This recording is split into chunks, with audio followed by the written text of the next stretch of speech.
This worldly love, He made it to show us what divine love is like. It's a hujjah against us.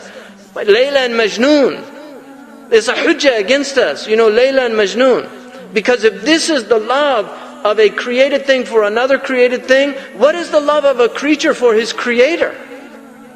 If that's what you'll go to, the depths you'll go to, right? They have an advertisement for learning Italian.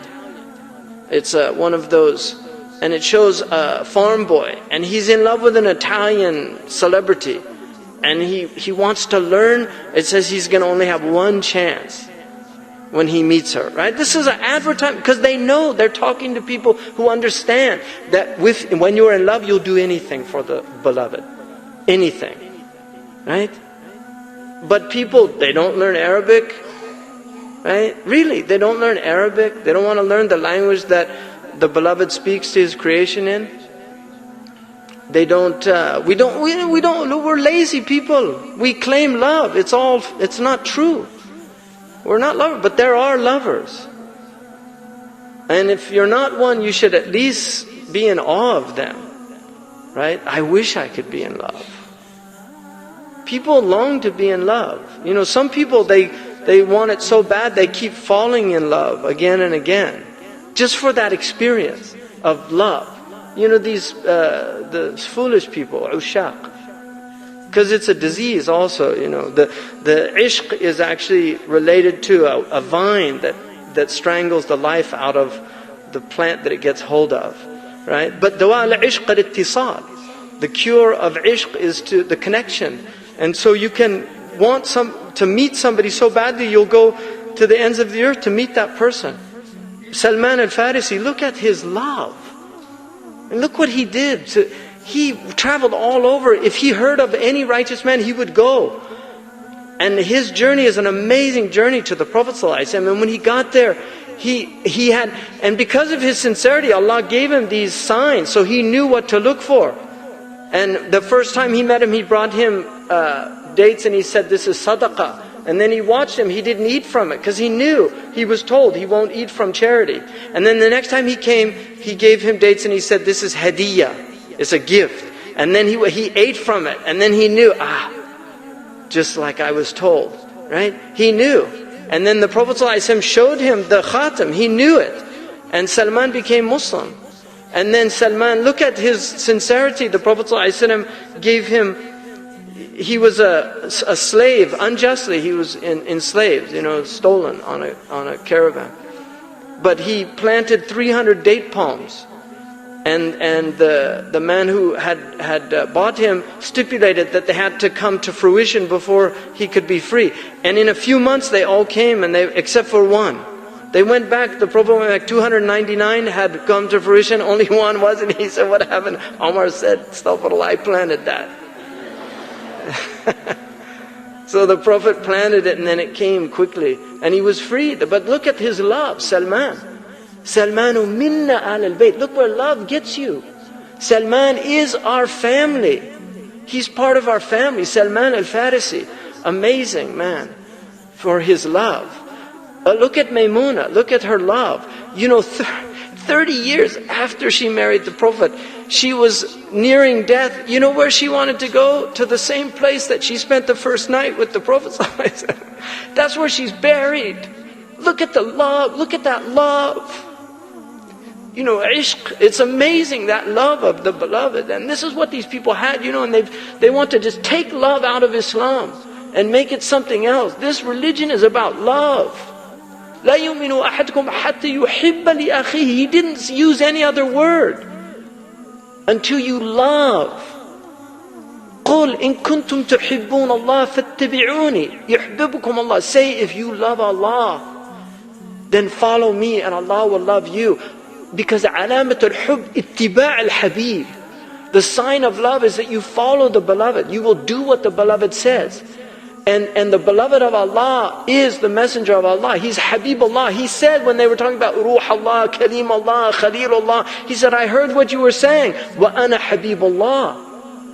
Right? This is the name he was given. He wasn't given the one God spoke to. He wasn't given the one God befriended. He wasn't given the one who's this spirit. No, he was Habibullah, the beloved of God. This is his maqam. And hubb is his way. The way of the Prophet ﷺ is love. And so this journey is a journey of love. It's wanting to know God. And we forget, we just forget because we get caught up in dunya and all of these, this journey. It's a tough journey too. You need rest from time to time. You need rest, you need recreation, but the heart has to be revived again and again. And that's what these journeys are about. That's what you're here for. You're here right now. This is what we're all here for, to be reminded. That's where we're going. But we want to go the right way. We want to go the right way. When we die, we want to be ready to die. And that's what this deen is about. It's about being prepared to die. Hasibu qabla an tuhasabu. Take your souls to account before you take into account. There's a hadith, mutu qabla an tamutu. It's a sound meaning. The hadith in Sahih Muslim, uddu anfusakum min ashab al-qubur. Consider yourselves already dead. It's a Sahih hadith. Consider yourselves already dead. Right? Die before you die. And this is the death of the sensory so that the meaning can awaken. And then you can have the sensory with the meaning. You can have the sensory with the meaning. Because Allah put the sensory in here for a reason. It's here for a reason. It's not a negative thing. We're not like some of the earlier Christians that hated anything to do with the world and materialism and all these. They hated it. And so they would flagellate themselves and deny the body, and some of them didn't take baths, and that's not our way. Our way is balance. It's the way of balance. And so, my reminder to myself and all of you is really this is a real path, and it has three elements. You have the riding beast, the saddle, and the rider. You need all three. And without the saddle, you'll fall off. Right?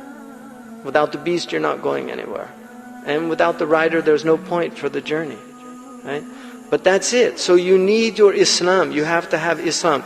And you have to have the basic knowledge of Islam. We're people of knowledge. Our way is a way of knowledge. And you have to learn a text of Islam. That's why this program is about Iman, Islam and Ihsan, because this is the foundation of our religion. And like I said yesterday, people want to make it one-dimensional or two-dimensional. Islam is not. It's a holistic religion. It has 4 dimensions. The hadith of Jibreel clearly makes a statement of 4 dimensions. It has breadth, it has length,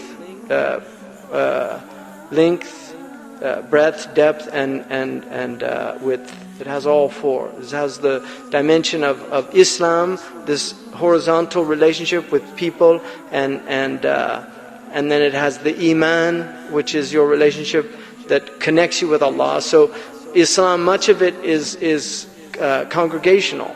Like we come together. It's ijtima'.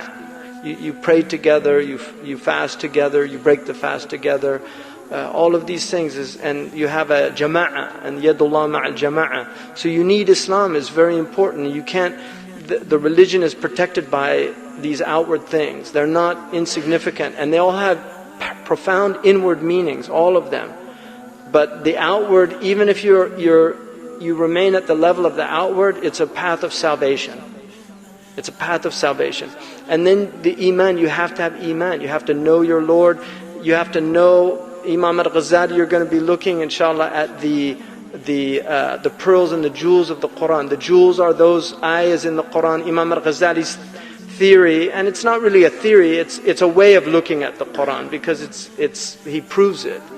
But the Quran, the essence of the Quran are 2 types of verses. The ones that tell you your Lord, and the other tells you your journey to your Lord, what you need to do to get to your Lord. وَأَنَّ إِلَىٰ رَبِّكَ الْمُنْتَهَى. To your Lord is the end. إِنَّ لِلَّهِ وَإِنَّ إِلَيْهِ رَاجِعُونَ. We're going back to Allah subhanahu wa ta'ala. And that's what this journey is about, and getting knowledge of Allah.